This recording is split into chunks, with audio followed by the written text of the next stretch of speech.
Hare Krishna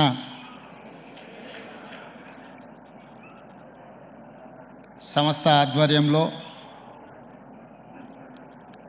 Hare Krishna heritage tower ప్రారంభోత్సవ కార్యక్రమానికి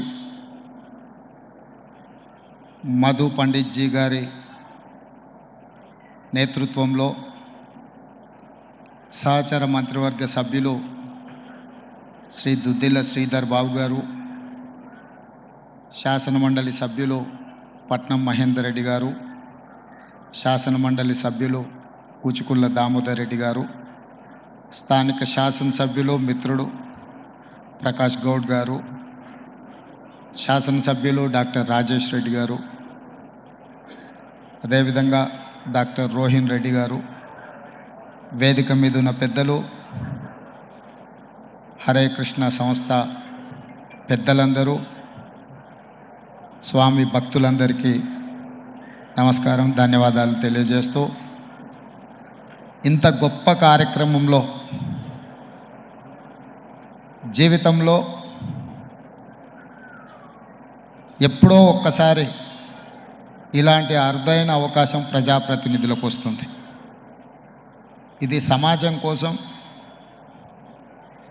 ఒక గొప్ప భక్తి భావంతో మన భవిష్యత్ తరాలకు ఉపయోగపడే విధంగా ఇంత గొప్ప మందిరాన్ని, ధ్యాన కేంద్రాన్ని నార్సింగ్ ప్రాంతంలో నిర్మించడం, ఈ ప్రారంభోత్సవ కార్యక్రమానికి నేను ముఖ్య అతిథులుగా రావడం ఈ జన్మ సుకృతమని నేను భావిస్తున్నా.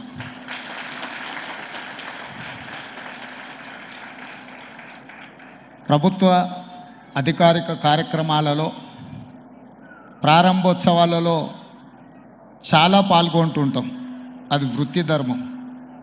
కానీ ఈరోజు ఈ కార్యక్రమంలో పాల్గొనడం ఇది ఒక ప్రవృత్తికి సంబంధించిన విషయం. సంపూర్ణంగా నేను నమ్మి విశ్వసించే హరే కృష్ణ సంస్థ ఆధ్వర్యంలో ఇంత గొప్ప కార్యక్రమాన్ని తీసుకుంటే స్థలదాతలు, నిర్మాణానికి దాతలు అందరూ కూడా ముందుకు వచ్చి ఇంత మంచి కార్యక్రమం తీసుకోవడం, వారందరినీ మనస్ఫూర్తిగా నేను ఈ వేదిక మీద నుంచి అభినందిస్తున్నా.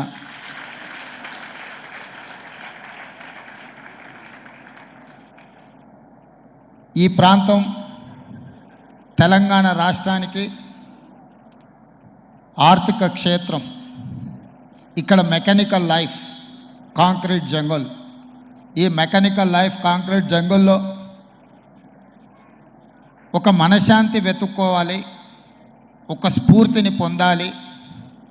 ఆ స్ఫూర్తి తమ భవిష్యత్తుకు ఉపయోగపడాలని ఆలోచన చేస్తే ఈ మందిరానికి వస్తే తప్పకుండా ఆ స్ఫూర్తి ప్రాంతంలో ఉండే లక్షలాది మందికి, రాష్ట్రంలో ఇతర రాష్ట్రాల నుంచి వచ్చే వాళ్లకు దక్కుతుంది అని చెప్పి నేను సంపూర్ణంగా విశ్వసిస్తున్నా.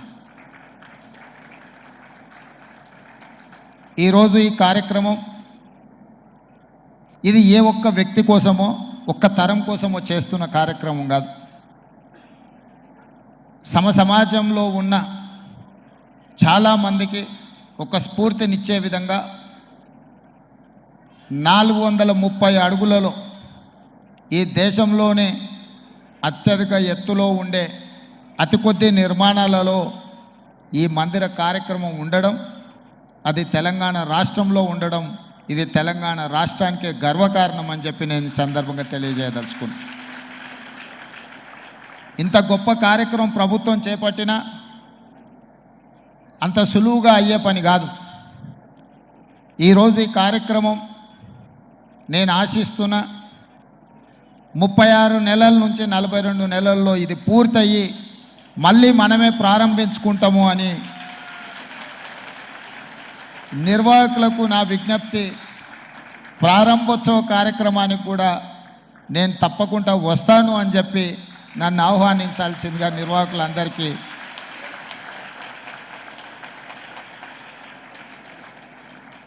ఎందుకంటే ఇంత గొప్ప అవకాశం, అరుదైన అవకాశం కొద్ది మందికే దక్కుతుంది. ఈ అవకాశం చరిత్రలో నిలుస్తుంది. ఇలాంటి అరుదైన అవకాశాన్ని వదులుకోకుండా ముందుకు వెళ్ళాలనేది నా ఆలోచన. వాస్తవంగా 23 తారీఖు రోజు ఉండే కార్యక్రమం. అనుకోని పరిస్థితిలో నేను ఢిల్లీ వెళ్ళాల్సి వచ్చింది. అయినా 20 తారీఖు రోజు మళ్ళీ నేనే ఈ కార్యక్రమానికి వచ్చే అదృష్టం కగిలింది అంటే ఇది నేను హాజరవ్వాలి అని ఆ దేవుడి సందేశం, ఆదేశం అని నేను భావిస్తున్నా. అదేవిధంగా మిత్రులు శ్రీధర్ బాబు గారు ఒక అంశాన్ని ప్రస్తావించారు. హైదరాబాదు నగరం చుట్టూతో ఉన్న ఈ లేక్ ప్రొటెక్షన్, ఈ చెరువుల యొక్క సంరక్షణ, ఈ చెరువులు మన జీవనాధారం, మన సంస్కృతి. హైదరాబాదు నగరంలో ప్రధానంగా 1908లో వచ్చిన వరదలు, ముఖ్యంగా 115 సంవత్సరాల క్రితం ఈ నగరం మీద వరదలు ఉప్పెనై కమ్మేసి వేలాది మంది ప్రాణాలను బలిగొన్నది. ఆనాటి పాలకుడు నిజాం సర్కార్ చెల్లించిపోయి వేలాది మంది ప్రాణాలు కోల్పోవడానికి కారణమైన ఈ వరదల్ని నియంత్రించాలి అని అంటే ఏమి చేయాలి అని ప్రపంచంలో ఉండే గొప్ప వ్యక్తులందరినీ సంప్రదించి మోక్షగుండం విశ్వేశ్వరయ్య గారిని, ప్రపంచానికి ఒక ఆర్కిటెక్ట్ అయిన మోక్షగుండం విశ్వేశ్వరయ్య గారిని నియమించడం జరిగింది. వారు పూర్తిగా ఈ ప్రాంతాన్ని, ఈ క్షేత్రాన్ని, ఈ భూమి యొక్క నైసర్గిక స్వరూపాన్ని అర్థం చేసుకొని వికారాబాద్ అడవుల నుంచి వచ్చే వరదలని నగరం మీద పోటెత్తకుండా ఉండడానికి ఉస్మాన్ సాగర్, హిమాయత్ సాగర్ని నిర్మించి ఫిరంగి కాలువ ద్వారా, మూసీ నదుల ద్వారా, ఈసా నదుల ద్వారా వచ్చే నీటిని నియంత్రించి ఆ నీళ్లను నగరానికి తాగునీటిగా మార్చి ఈ ప్రాంతంలో గొలుసుకట్టు చెరువులను నిర్మించి హైదరాబాదు హెరిటేజ్ సిటీనే కాదు, Hyderabad is a lake city అని చెప్పి నిజాం సర్కార్ 100 సంవత్సరాల ముందే ఒక అద్భుతమైన కట్టడాలను నిర్మించి మనకు అందించాడు. వారి వారసత్వంగా వచ్చిన ఈ కట్టడాలు మొన్న జరిగిన ఎండాకాలంలో తాగునీటి సమస్య వచ్చే కృష్ణా, గోదావరి ఎండిపోతే హైదరాబాదు నగరానికి దాహార్తి తీసింది గండిపేట, అంటే ఉస్మాన్ సాగర్, హిమాయత్ సాగర్ నుంచి ఈ నగరానికి తాగునీటిని వాడుకున్నామన్న సంగతి రాష్ట్ర ముఖ్యమంత్రి నేను చెప్పదలుచుకున్నా. ఈ ప్రజలకు, కోట్లాది మంది దాహార్తిని తీర్చే ఈ యొక్క చెరువులను శ్రీమంతులుగా, గొప్ప వ్యక్తులుగా ఉన్న వాళ్ళు వాటి పక్కనే ఫామ్ హౌజుల పేరు మీద నిర్మించుకొని వాళ్ళ డ్రైనేజ్ కాలువలు తీసుకెళ్ళి గండిపేటలో కలిపినారు. నేను ఇక్కడ వేదిక మీద ఉన్న పెద్దలతో పాటు ఇక్కడ వచ్చిన భక్తులను నేను ఒకటే మాట అడగదలుచుకున్నా. ఇవాళ వాళ్ళ విలాసవంతమైన జీవితం కోసం నిర్మించుకున్న ఫామ్ హౌజుల నుంచి వచ్చే డ్రైనేజ్ గండిపేటలో హిమాయత్ సాగర్ తాగునీటిలో కలిపితే ఆ నీళ్ళు హైదరాబాదు నగరానికి తాగడానికి సరఫరా చేస్తుంటే వాళ్ళు నిర్మించిన అక్రమ నిర్మాణాలను వదిలేస్తే ఇక నేను ప్రజాప్రతినిధిగా విఫలమైనట్ట కాదా మీరు ఒక్కసారి ఆలోచన చేయండి. అందుకే ఒత్తిడి వచ్చినా, మిత్రులకు ఫామ్ హౌజులు ఉన్నా ఏవి వదలకుండా హైడ్రా అనే ఒక సంస్థను ఏర్పాటు చేసి తెలియకుంటేనే ప్రజాప్రతినిధులం కొన్ని మన దినచర్యల్లో భాగంగా కొన్ని తప్పిదాలు చేస్తుంటాం. తప్పులు తెలవకుంటేనే కొన్ని తప్పులు జరిగిపోతుంటాయి. మరి ఆ ఖాతాను సవరించుకోవడానికి, ఆ బ్యాలెన్స్ షీట్ను సవరించుకోవడానికి తెలిసి కొన్ని మంచి పనులు చేయాలని నేను ప్రగాఢంగా విశ్వసిస్తున్నా, నమ్ముతున్నా.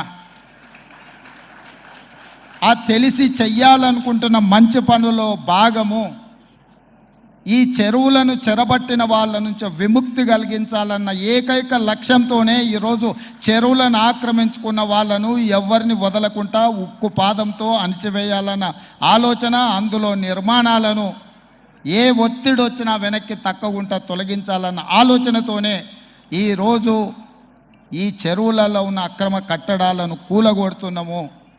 దీనికి స్ఫూర్తి భగవద్గీత అనే కురుక్షేత్ర యుద్ధ సందర్భంలో అర్జునుడు ఆయుధాలను కింద పడేసి రాజ్యం కోసం భీష్మ పితామహుడు, అదేవిధంగా కర్ణుడు, దుర్యోధనుడు, దుశ్శాసనుడు నా సహోదరులందరూ ఆ పక్కన నించుంటే ఈ రాజ్యం కోసం వాళ్ళందరినీ సంహరించడం, వాళ్ళని సంహరించి రాజ్యాన్ని సాధించుకోవడం ద్వారా ఏమి ఉంటుంది, ఏం మనశ్శాంతి వస్తుంది అని చెప్పి అర్జునుడు యుద్ధతంత్రం నుంచి తప్పుకుంటా అన్నప్పుడు శ్రీకృష్ణ భగవానుడు బోధించిందే భగవద్గీత.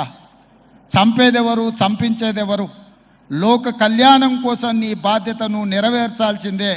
ధర్మం బ్రతకాలి, అధర్మం ఓడాలి అంటే నువ్వు యుద్ధం చెయ్యాల్సిందే అనే యుద్ధ నీతిని ఆ రోజు అర్జునుడికి బోధించింది శ్రీకృష్ణ భగవానుడు.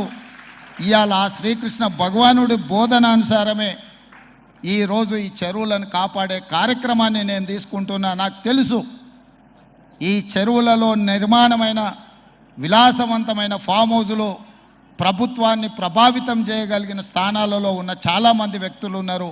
ప్రత్యక్షంగా ప్రభుత్వంలో భాగస్వాములు అయి ఉండొచ్చు, లేకపోతే సమాజం మీద బాగా ప్రభావితం చేయగలిగిన వ్యక్తులు ఉండొచ్చు. కానీ వాటన్నిటినీ నేను పట్టించుకోదలుచుకోలే. ఇది భవిష్యత్ తరాలకు, ఇది రాజకీయాలకు సంబంధం లేదు. నేను స్పష్టంగా చెప్పదలుచుకున్నా. రాజకీయాల కోసమో లేకపోతే రాజకీయ నాయకులను కొంతమందిని దృష్టిలో పెట్టుకొని చేపడుతున్న కార్యక్రమం కాదు ఇది.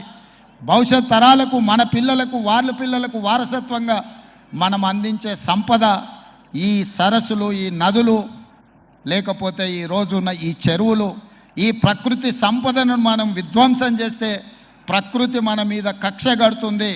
ప్రకృతి మన మీద ప్రకోపిస్తే మనం చెన్నైలో చూసినాం, అదేవిధంగా ఉత్తరాఖండ్లో చూసినాం, నిన్నగాక మొన్న వాయనాడు మనం కేరళలో చూసినాం.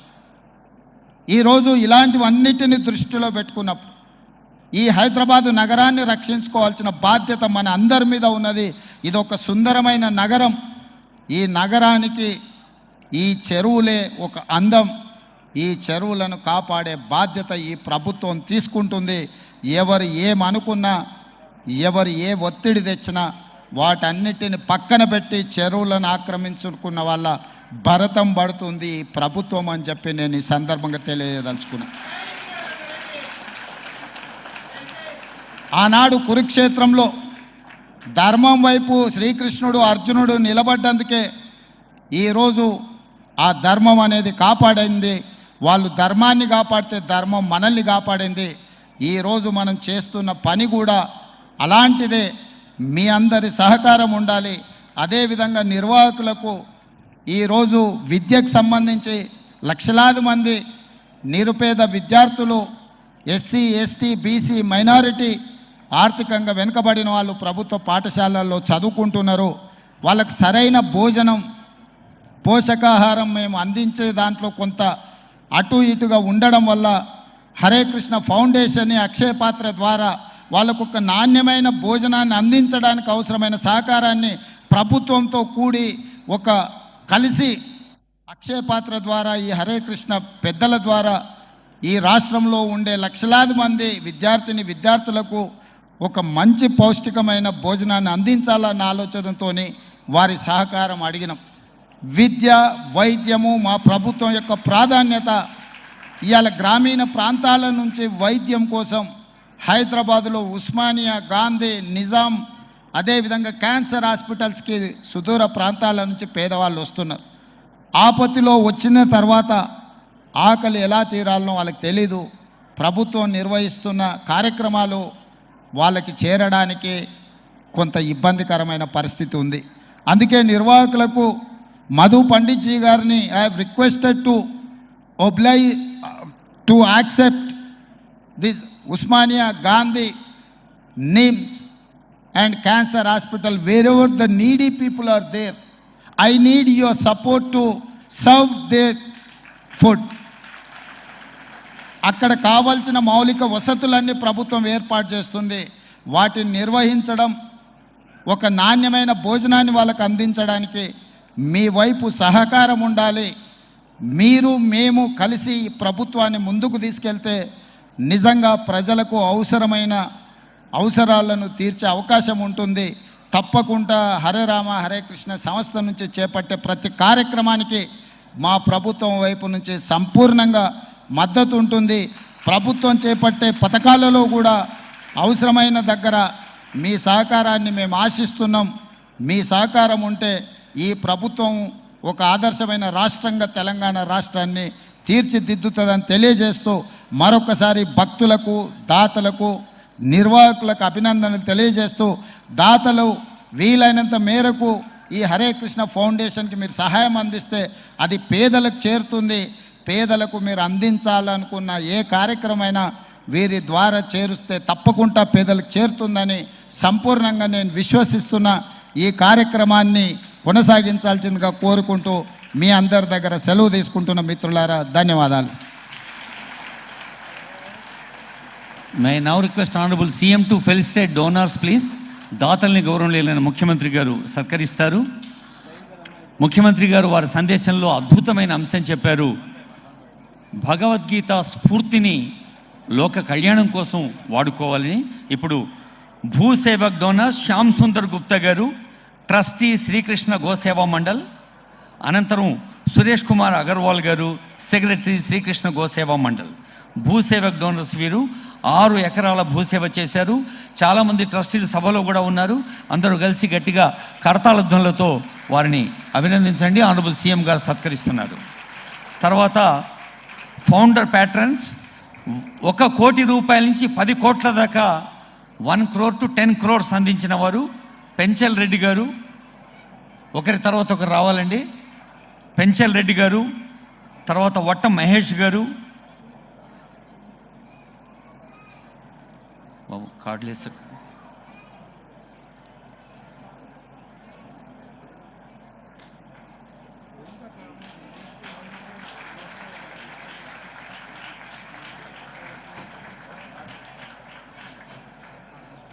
బాబు కార్డులేసామా?